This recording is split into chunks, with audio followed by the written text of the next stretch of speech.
It's all about quality of life. And if we can manage it effectively, and we can take all the stress away from the individual who's afflicted by the chronic condition, to me, that is substantial improvement. In the beginning, I was taking shots, so I had to learn how to give myself a shot, learn how to draw insulin out of the bottle, learn how to carb count. So every morning I had to get up, test my blood. At lunch I had to test my blood. At snack time I had to test my blood. And the repetitiveness really helped to learn, but it was really hard to adjust being so young. My son Teddy was diagnosed when he was just a baby, and have a distinct memory of waking him up on his 4th birthday. And of course the first thing that we had to do was check his blood.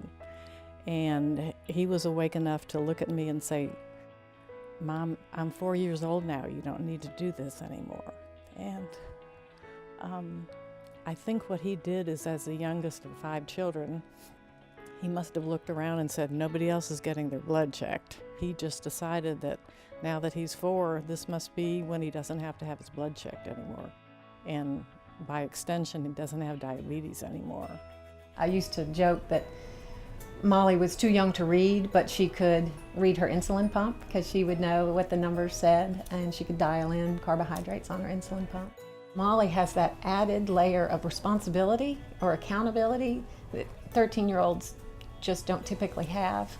So I worry on Molly's behalf, just because the level of maturity that is required of this little girl, it just came a little earlier than for most.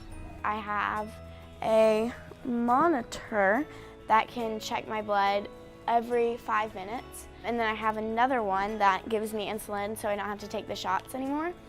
So that's so helpful. It's come such a long way since I was 2. If you control your glucose, you can do whatever you want to do. And one way of doing this is through activity and exercise and appropriate management. To prepare for a ride, I have to check my blood sugar. We have continuous glucose monitors, so we can check our blood sugar on the bike without having to stop and use our blood glucose monitor. These professional athletes can compete with others that don't have type 1 diabetes. They lead a totally normal life. We're out there to inspire, educate, and empower all other diabetics across the world to live happier and fuller lives. Bobby plays every sport, and he's a very good athlete, and nothing has held him back. Sometimes I have to get off the field and check my blood, and if I'm low, I have to sit off for lots of the sports I play. And like now, since I have this CGM, I don't have to get off the game. The continuous glucose monitor has given us the ability to see his blood sugar levels, at various times during the day, as well as with the latest technology, we can see it at night. Basically, this information here is being pulled down from a cloud. It's Bobby's cloud, and it gives us, no matter where Bobby is, as long as he has a CGM and an iPhone with him, I can download what his blood sugar is. And it's just led to such a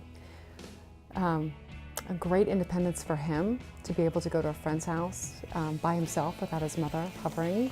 We are now on multi-generations of the pump. We are now on multi-generations of the continuous glucose monitor, and that is key to the last step, which is putting the 2 devices together for the artificial pancreas. In that program, it's a glucose sensor that you wear, and it's an insulin delivery system that responds and delivers insulin to keep your glucose right to normal without going low or going high. As soon as we heard that phase 1 artificial pancreas was out there, it would prevent the super lows. To me, that was my version of a cure. The benefits that this new sensor gives me are amazing. And this gives me so much more independence. My mom and my dad don't have to worry as much when I'm away. We're also working on very faster acting insulins. When you talk about smart insulin, the idea here is a once-a-day injection where if your blood sugar is low, the insulin doesn't work.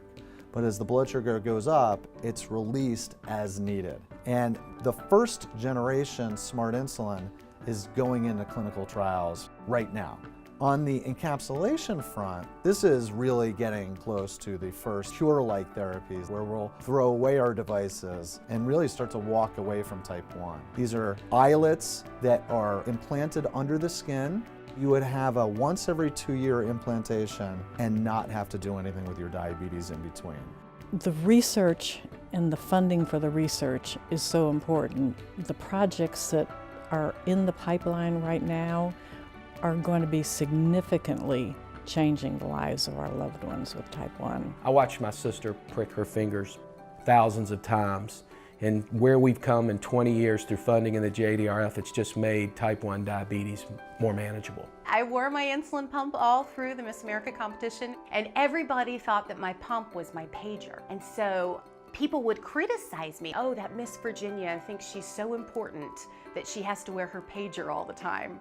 So it was a little bit of a different dynamic back then than it is today. In fact, I walked into the interview and said, I'm not here to become Miss America. I'm here to be in the top 5 because I want to hold the microphone on stage and talk about diabetes, because this is something people need to know about. I wanted to be part of the Children's Congress, to make the congressmen like Congressman Lewis and other people keep on funding JDRF and other research foundations to help find a cure. It's important for people who have no medical connection to this disease to continue to support it, because at the end of the day, there but for the grace of God go I. This is about life. This is about extending life, making it more efficient, making it more productive, and we want to be part of that movement. It's up to all of us to find that cure. JDRF is just the best. I mean, the research is really making a difference.